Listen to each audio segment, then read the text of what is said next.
Bueno, entonces vamos a continuar con esta unidad, la unidad número 4, en la cual estamos viendo las herramientas que debe de utilizar el intérprete.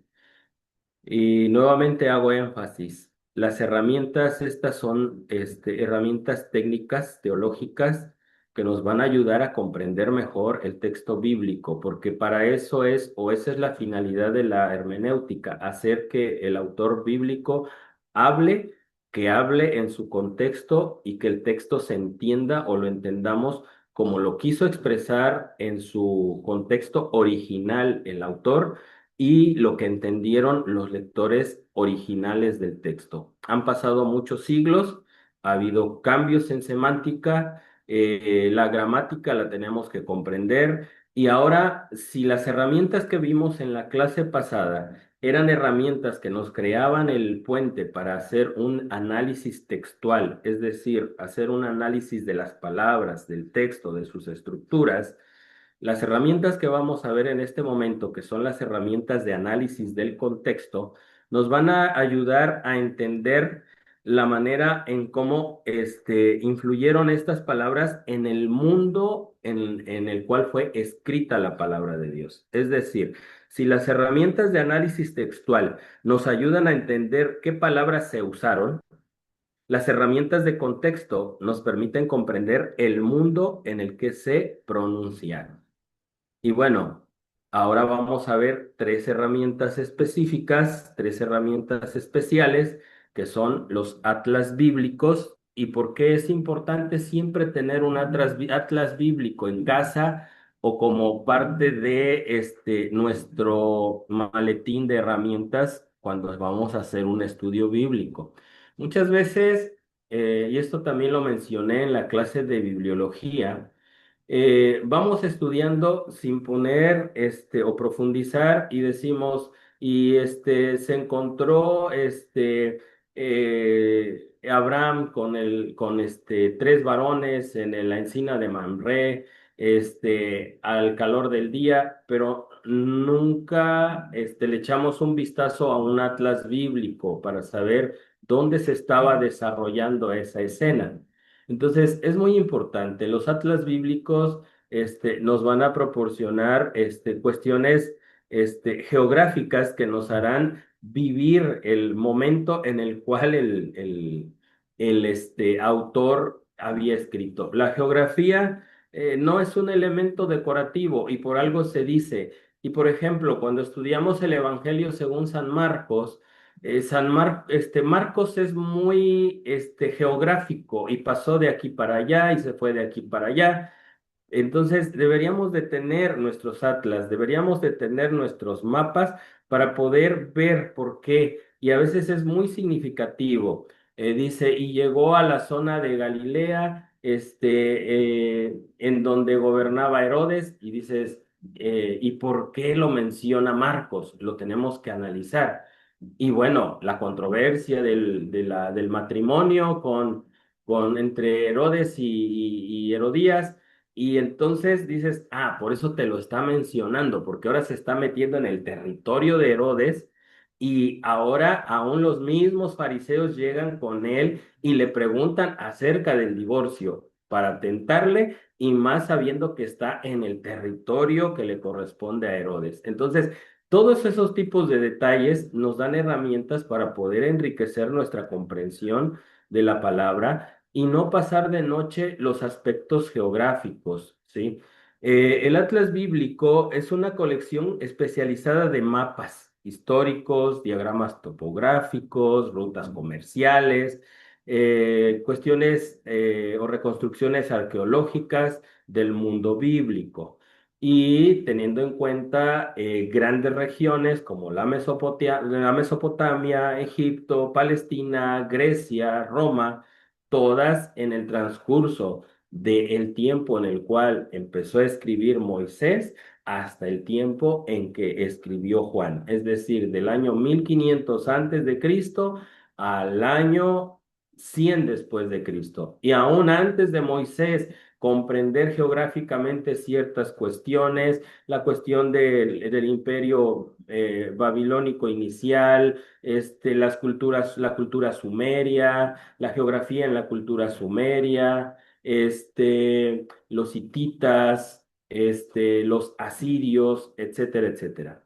Entonces, esto nos ayuda bastante para poder tener en contexto los textos o el texto que estemos analizando.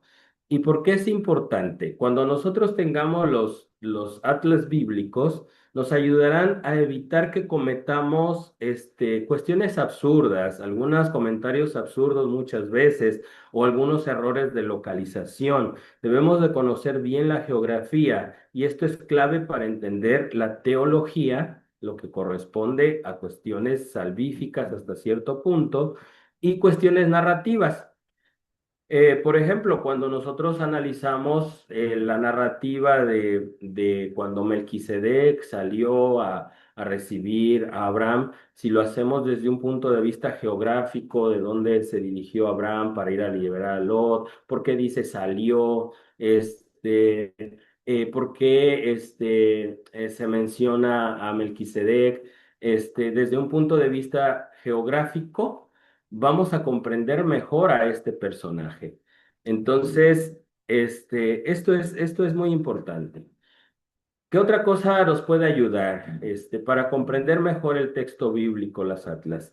Por ejemplo, cuestiones topográficas, cuestiones de los ríos, el límite natural de Jordán, por ejemplo, cuando estudiamos Daniel y dicen, se salvarán Moab, Edom y los hijos de Amón en Daniel 11, nos daremos cuenta que para ellos, por ejemplo, el Jordán era una salvaguarda natural y por eso se menciona también en la profecía bíblica. Geográficamente ubicamos a Moab, a Edom, a Amón. Muchas veces lo relacionamos porque son parientes, pero también cuando vemos la relación geográfica vamos a entender que esas eran ciudades que muchas veces cuando se hacía la invasión de los reyes del norte, a ellos no los tomaban en cuenta porque estaban más allá del Jordán y más aún el objetivo siempre era Egipto, el rey del sur, y por eso dice, pues nosotros vamos hacia el poniente, no hacia el oriente, y por eso muchas veces esas tres tribus eran favorecidas por el límite geográfico y la protección que les proporcionaba el Jordán, y porque pues no les interesaba perder el tiempo con ellos porque el objetivo era Egipto. Y cuando nosotros nos ubicamos geográficamente, el texto bíblico cobra vida. Nuestra narrativa la entenderemos mejor o la narrativa la entenderemos mejor e interpretaremos mejor el texto bíblico. Otro ejemplo, cuando dice, y bajaba, cuando el buen samaritano, y bajaban de Jerusalén a Jericó. Cuando nosotros analizamos esto desde un punto de vista geográfico, con un atlas bíblico y vemos la topografía, el desnivel, nos daremos cuenta que Jerusalén estaba alrededor de 750 metros sobre el nivel del mar y Jericó estaba a 250 metros bajo el nivel del mar. Por eso la expresión, coloquial, bajaban de Jerusalén a Jericó, porque realmente sí era una bajada abrupta. Bajar 25 kilómetros en promedio de una altura de 750 metros sobre el nivel del mar a 250 metros bajo el nivel del mar, eso indicaría que era un descenso con una pendiente, muy complicada, ¿no? Y por eso también era este lugar propicio para los malhechores y por eso había este tipo de situaciones como la que tuvo el buen samaritano. Entonces nos damos cuenta por qué es necesario tener un atlas bíblico en nuestro maletín de herramientas. Normalmente se utiliza yo he utilizado durante muchos años los atlas bíblicos del doctor Ochoa, no recuerdo su nombre. Hay uno tanto para el Antiguo Testamento como para el Nuevo Testamento. Sus dibujos no son muy atractivos, pero sí nos ayudan bastante para entender la geografía y además nos da muchos datos geográficos e históricos este autor. Esa es una herramienta que nos va a ayudar con el análisis contextual, geográfico e histórico. Tenemos ahora como segunda herramienta en este apartado los diccionarios bíblicos, que son muy importantes. Eh, los diccionarios bíblicos se comportan más como una especie de enciclopedia. Y traen igual enumeradas a manera, de en orden alfabético, conceptos, bíblicos o conceptos de las palabras que aparecen en la Biblia. Un diccionario bíblico funciona como una enciclopedia especializada, les decía, explica la historia de las ciudades, la biografía de las personas o los personajes, la flora, la fauna, los sistemas monetarios y los conceptos teológicos de las escrituras. Nuestro diccionario que utilizamos por excelencia, pues es el Diccionario Bíblico Adventista, editado por el Instituto de Investigación Bíblico de los Adventistas del Séptimo Día y que regularmente viene acompañado por el comentario o es el que acompaña al comentario bíblico adventista. Lo podemos tener de manera electrónica en alguna aplicación o podemos tener de manera electrónica en un PDF. Es el que utilizamos, es muy buen diccionario, eh, es una herramienta básica para nosotros y se destaca precisamente, o se destaca por tres razones fundamentales. Tiene un rigor arqueológico, tiene una muy buena alineación cronológica, su cronología es muy confiable y tiene definiciones teológicas claras, sobre todo para nosotros que, como adventistas del séptimo día, y cuando estudiamos el diccionario bíblico adventista, si se trata de explicar o si el autor trata de explicar algún término teológico, lo hace fundamentado con la Biblia. Utiliza el principio de la analogía de la escritura cuando se trata de alguna interpretación. No es para interpretación, pero a veces sí encontramos algunas cuestiones interpretativas en el diccionario bíblico adventista. Creo que muchos estamos familiarizados con este diccionario, ¿verdad? Y creo que ya muchos de los que estamos aquí lo conocemos. Como tercera herramienta, tenemos los libros y manuales de usos y costumbres. Alguien por ahí la semana antepasada ya compartió por ahí entre nosotros el que normalmente utilizamos, usos y costumbres de los tiempos bíblicos. No recuerdo el autor, es un autor con apellido como tipo estadounidense o británico. Y es el que utilizamos regularmente nosotros y es el que entre nosotros está más difundido en PDF. Yo he encontrado hermanos que lo tienen hasta en formato en papel, ¿verdad? ¿Por qué son importantes los libros de usos y costumbres? Porque describen la sociología y el día a día de las tierras bíblicas. Eh, Nos abren la puerta a cómo eran o nos explican cómo eran las casas del primer siglo o del tiempo de Abraham, de los patriarcas. También nos dicen cómo eran en aquel tiempo los contratos matrimoniales, los métodos de agricultura, las actividades económicas, las cuestiones de la vestimenta, los rituales funerarios, las dinámicas de los pastores, la vida de los pastores, las estructuras familiares, las estructuras o la estructura de la sociedad. Y de esa manera podemos comprender mucho mejor muchas cuestiones de los textos bíblicos.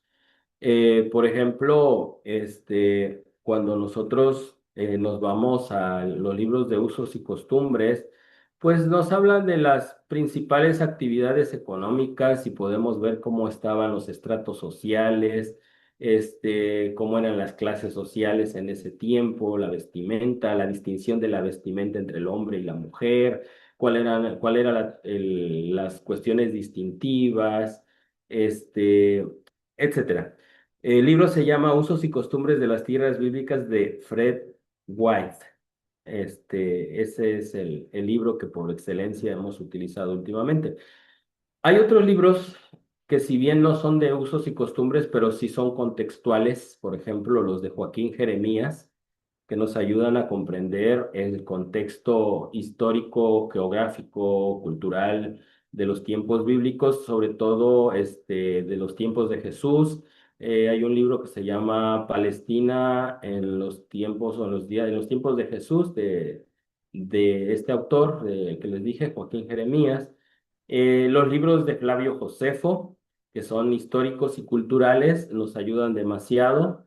Flavio Josefo fue un fariseo, fue fariseo, y claro, a veces lleva impregnado su doctrina farisaica, pero tratándose de contextos, nos ayuda mucho a comprender contextos, sobre todo los contextos de la época en las que vivió o en los que vivió, pues él sufrió y vivió el sitio de Jerusalén y su testimonio es impactante y los detalles que da son impactantes y nos habla de muchas cosas, comprender también los estratos sociales también.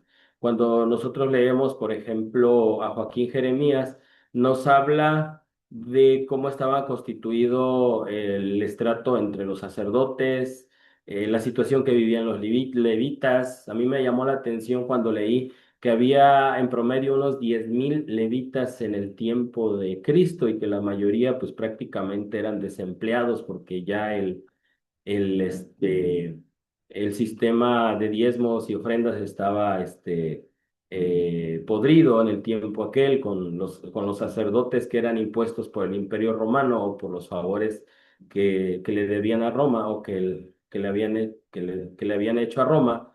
Entonces me llamó la atención que en el tiempo de Jesús dice que la mayoría de levitas se alquilaban como carniceros, porque conocían muy bien la anatomía de los animales y era el mejor,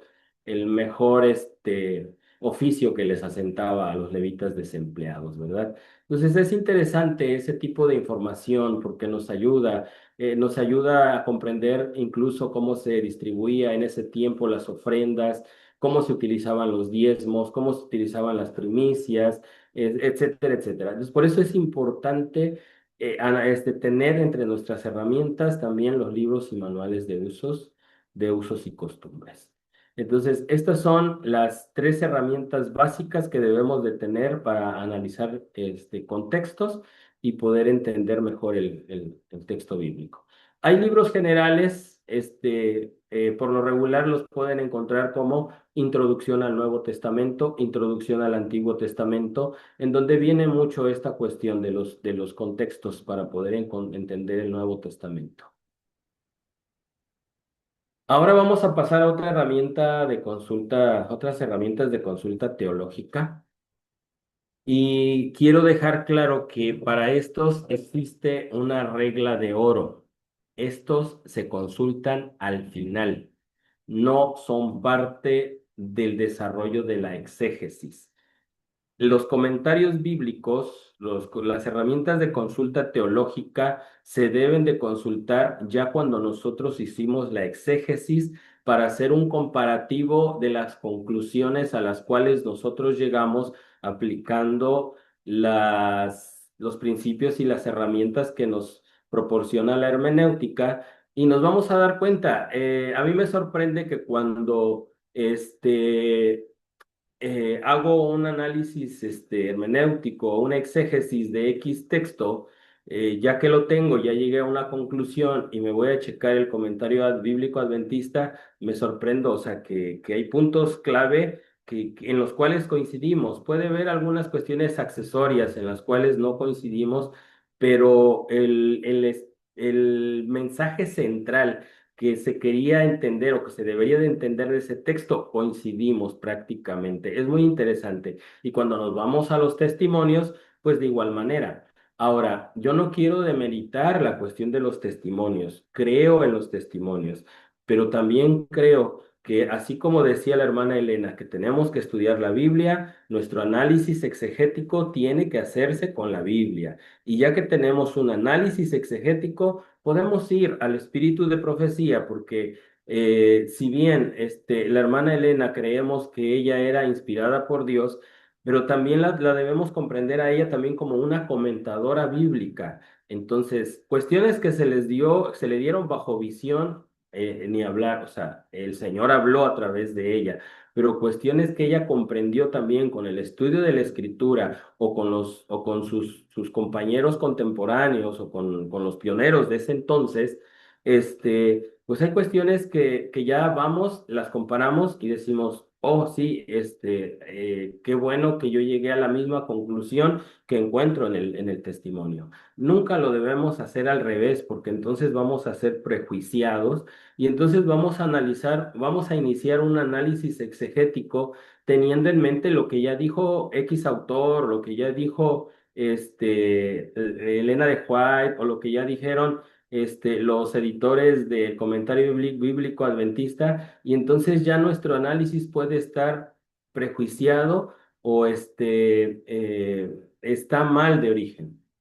Entonces, yo aquí menciono entre los comentarios bíblicos tres principales y que son los que yo tengo y que he utilizado y que en alguna ocasión me di cuenta, por ejemplo, que en nuestras lecciones de escuela sabática, cuando se tuvo el atrevimiento de meter algún comentario bíblico, sí, por lo regular se mete el comentario bíblico adventista, pero en alguna ocasión recuerdo una lección que el hermano Antonino Di Franca se apoyó mucho en el que tengo en el inciso C, el de Jamieson, Housett y Brown. Entonces, vamos a hablar un poquito de estos. Tenemos, en primer lugar, les enlisté el comentario bíblico adventista, que creo que todos lo conocemos o hemos escuchado de él como el comentario de por excelencia para nosotros, que fue editado alrededor de la década de 1930 como editor en jefe Francis Nichols, y es una herramienta muy buena para nosotros, pero como les digo, la regla de oro de la hermenéutica es consultar al final las herramientas de consulta teológica, no al principio, ya cuando hemos llegado a conclusiones en nuestra exégesis. Ahora, este comentario bíblico combina de forma magistral la exégesis lingüística, o sea, tiene muy buena exégesis en el léxico, en las palabras. También nos habla nos da bases sólidas en el trasfondo histórico, sobre todo fundamentado en los descubrimientos arqueológicos del Medio Oriente. Y también nos hace un profundo análisis teológico basado en el principio bíblico de la analogía de la fe, es decir, la Biblia se interpreta a sí mismo y que un pasaje difícil es interpretado en la escritura o en otra parte de la escritura por un pasaje más claro. Entonces, ¿por qué debemos usarlo? Es una herramienta para nosotros como adventistas porque tiene una interpretación sólida. Tiene algunos detalles que a mí en lo particular, pues se me hacen buenos desde un sentido, porque muchas veces el comentario bíblico te presenta dos, tres, hasta cuatro, tres perspectivas. Yo he notado a lo máximo tres perspectivas de interpretación de algún texto difícil o de algún texto X, y te deja a ti que tú escojas. O sea, mira, los pioneros, creían esto, pero últimamente se desarrolló esta teología, Jaime White creía esto, Urias Smith creía esto, y entonces nos deja a nosotros el panorama para que nosotros, de acuerdo al, a los argumentos que presenta Urias Smith o que presenta Jaime White, nosotros nos decantemos o nos inclinemos por la que creamos que está más apegada a la Biblia, ¿no? Pero como les digo, eso ya es al final, no es al principio, cuando hagamos un análisis exegético. Entonces, este, es la importancia del comentario bíblico. Nos ayuda mucho a entender el léxico, trae definiciones, nos ayuda a comprender las raíces de algunos vocablos, a algunos textos difíciles de interpretar, que aunque como les digo, a veces nos da dos o tres opciones, pero ya de nosotros depende por cuál nos inclinamos, ¿verdad? Tenemos entonces también junto con el comentario bíblico adventista un tomo adicional que lo conocemos como el tomo 7A, que trae los comentarios de Elena de White a ciertos textos bíblicos, ¿sí? No comenta la hermana Elena, o sea, en ese tomo no viene todo. Y bueno, quienes tengan alguna aplicación se darán cuenta que fácilmente pueden irse a un texto bíblico y le pueden dar ahí comentario de Elena de White y ahí les aparece el comentario. Es el 7A realmente. Quien no lo tenga en papel lo puede tener en alguna aplicación. Y la Biblia que utilizamos o que se utiliza mucho, que viene comentada con los comentarios de Elena de White, no es otra cosa más que el tomo 7A insertado en el texto bíblico. Tenemos como segundo comentario el comentario bíblico de Adam Clarke. Adam Clarke fue un,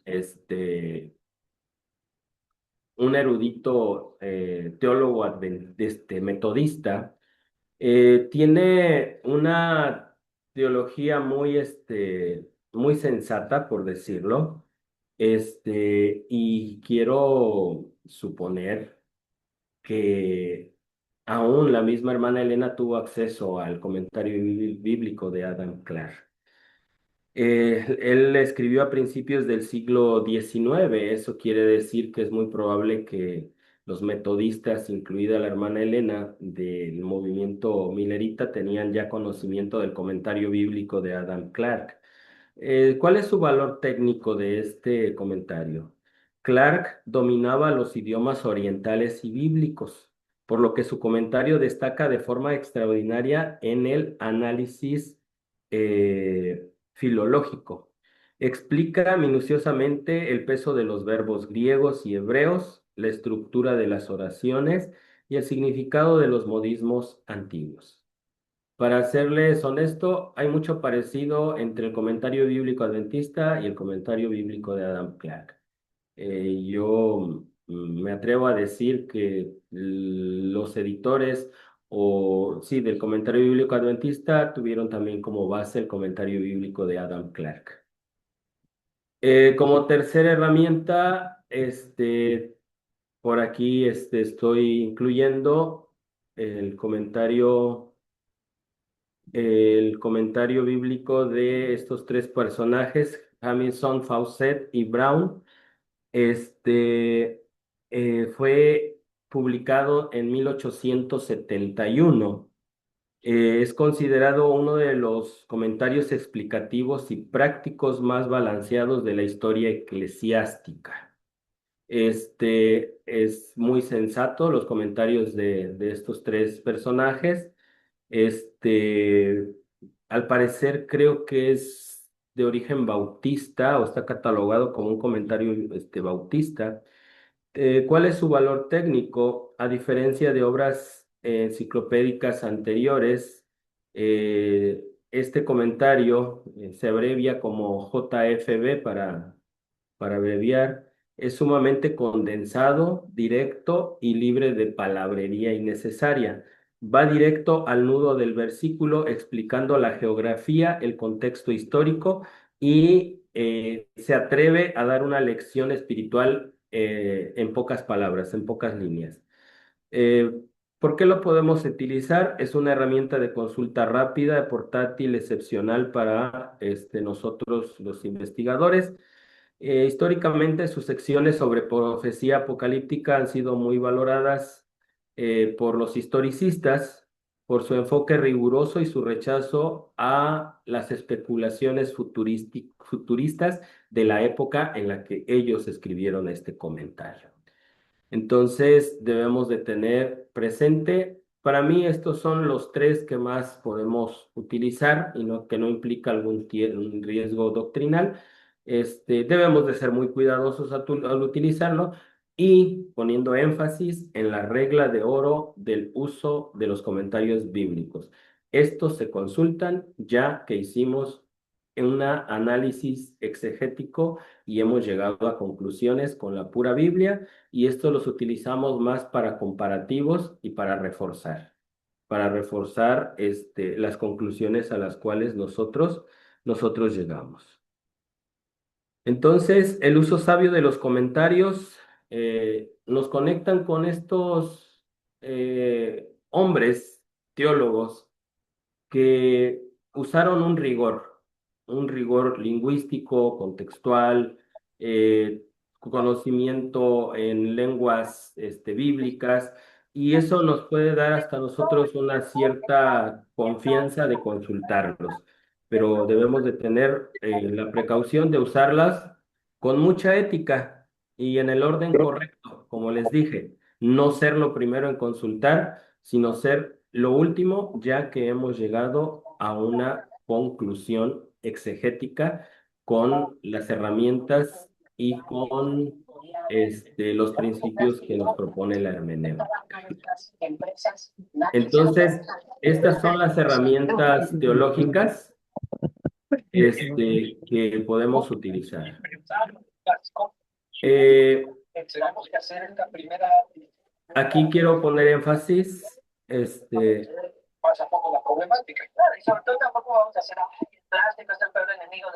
por ahí, Manolo, ¿me ayudas Ele, a yo creo que mutear, por tiene favor? hambre. ¿Me ayudas a mutear, por favor? Ok. Ya. Este, yo aquí lo puse en la diapositiva, porque yo voy a ser muy insistente en esto.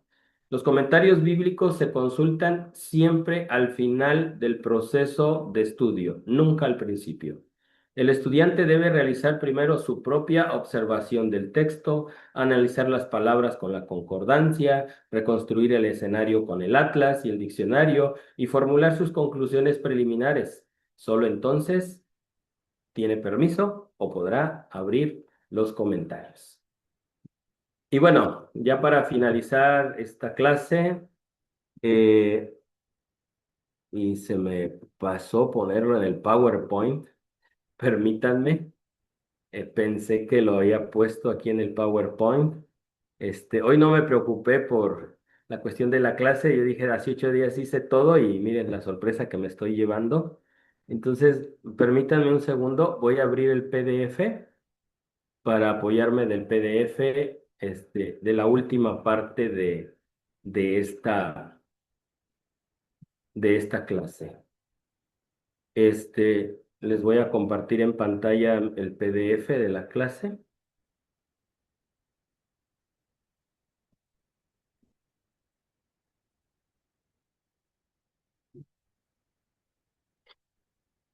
Por último,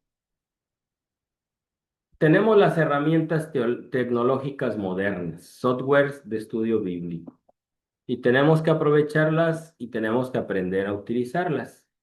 Eh, En el maletín de herramientas no puede faltar esto. Tenemos celulares, hay que aprovecharlo, tenemos computadoras, hay que aprovecharlo y existe software especializado para poder comprender mejor el texto bíblico.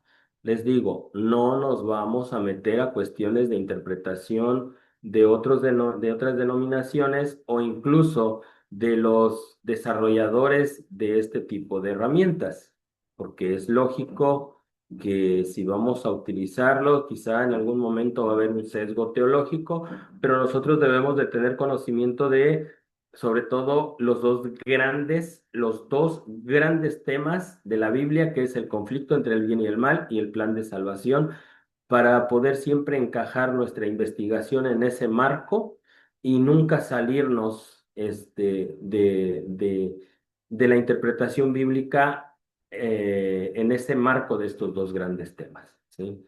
Este, y el software nos va a ayudar para optimizar el tiempo, no para hacernos flojos porque tenemos que aprender a estudiar, investigar, tenemos que aprender a desarrollar una metodología exegética correcta, y lo vamos a ver ya cuando tengamos la práctica. Pero este software nos va a ayudar a optimizar tiempo. ¿Por qué? Porque yo todo lo que ya les mencioné de herramientas lo tengo en una sola herramienta de software y no tengo la cantidad de libros físicamente que les mencioné, pero todos los tengo en una herramienta de computadora. Entonces, Hay una herramienta que se ha difundido últimamente que se llama Logos. Eh, Esta está catalogada como una plataforma líder a nivel mundial en cuanto a investigación bíblica y teológica digital. Funciona como una biblioteca viva donde cada libro comprado está interconectado mediante algoritmos exegéticos con todo el resto del sistema. Ahora, quiero que seamos claros. Hay mucha, aquí sí ya no solamente hay herramientas de análisis teológico, sino que ya hay algunos libros adicionales y entonces ya les puede conectar con lo que dice fulanito, con lo que dice sutanito, etcétera, etcétera. Pero esa no es la finalidad de tener este software, sino que nos ayude solamente en el plano exegético. ¿Cuál es su valor técnico? Cuenta con herramientas automatizadas de análisis lingüístico. Con un solo clic sobre una palabra en español, Logos abre el texto interlineal. O sea, con un solo clic en una palabra te lleva al interlineal. Analiza la gramática, la forma en cómo está constituido esa palabra, el verbo, ya sea en griego, ya sea en hebreo, y también te direcciona con el Strong y te despliega también los léxicos que tengas en esa biblioteca, te los despliega de una vez para que tú puedas en una sola ventana y en un solo clic tener a la mano todas las herramientas necesarias que te van a ayudar a entender mejor esa palabra, sobre todo esa palabra, ¿no? Esa palabra clave que tú estás analizando en ese momento, ¿sí? También tiene para líneas de tiempo interactivas, atlas en tercera dimensión del Medio Oriente, reconstrucciones arquitectónicas del santuario, lo cual facilita la comprensión de el entorno del contexto. Uso recomendado para el estudio exegético profundo en la mesa de trabajo, la redacción del manual de estudio y, bueno, es otra cosa, ¿sí? La preparación de cuestiones que nosotros estemos, interesados. Aquí se pone esto porque dependiendo de tu análisis exegético ya sabrás tú en qué vas a direccionar tu resultado de estudio, en un sermón, en una serie, en una tesis, en un artículo, en una conferencia, etcétera, etcétera. Esa es ya dependiendo de tu finalidad, el software te ayuda para poder desarrollar tu producto final. Eh, Tenemos el software de My Bible, yo se los doy aquí porque es parte de la teoría, yo no lo he utilizado, lo he visto, pero no lo he utilizado. Y tenemos esta herramienta que es muy sencilla, pero a mí me ha ayudado mucho, y nos da pie a que sigamos teniendo ese espíritu de investigación, o sea, no te lo hace todo. Tú solamente agarras lo que ya tienes ahí instalado y le das uso como si lo tuvieras en tu mesa física, ¿sí? Entonces, el S-Word es uno de los programas gratuitos más populares y longevos en el mundo hispano para el estudio de la palabra. Utiliza un sistema de módulos descargables, permite configurar la pantalla en paralelo para comparar versiones de equivalencia formal con las de equivalencia dinámica. Es sumamente liviano y puede almacenar de manera local la concordancia Strong con comentarios clásicos como el de Adventista, el de Adam Clark, el de Hamilton Faucett y Brown, etcétera, ¿sí? Entonces, esa es la utilidad de este software. El de My Bible se los puse por teoría, yo no lo he utilizado honestamente, pero también he visto en algunas otras ocasiones algunos que lo tienen instalado. Yo en lo particular he usado el Word. El Logos, pues es obvio, tiene un costo, no recuerdo el costo, algunos hablan de alrededor de unos 20,000 pesos, 24,000 pesos, no recuerdo, pero últimamente el dueño de la aplicación o quienes lanzan la aplicación te lo pueden rentar o te lo pueden proporcionar con una suscripción mensual, vas pagando mensualmente, y te lo da en niveles, existen diferentes niveles, el básico, el intermedio, el avanzado, no precisamente así se llaman, sino estoy hablando de los niveles y dependiendo del nivel es el costo que tú tienes que pagar. Pero bueno, con que tengamos las herramientas en PDF, en nuestro celular, en nuestra computadora, o con que tengamos por lo menos esta herramienta, la Word, que es la que yo he utilizado desde hace muchos años, nos puede ayudar a comprender mucho mejor el texto bíblico. Estas son las herramientas.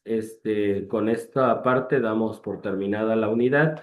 Y bueno, espero que esto nos sirva y podamos entender que hay muchas cosas que estamos desaprovechando y que tenemos que empezar a echar mano para poder hacer una mejor o tener una mejor comprensión del texto bíblico para un producto final, sea una conferencia, un artículo, un sermón, una tesis, un libro, etcétera, etcétera. Estas herramientas nos son de buena utilidad y para la comprensión del texto bíblico en su contexto gramatical y en su contexto histórico, geográfico y cultural. Terminamos.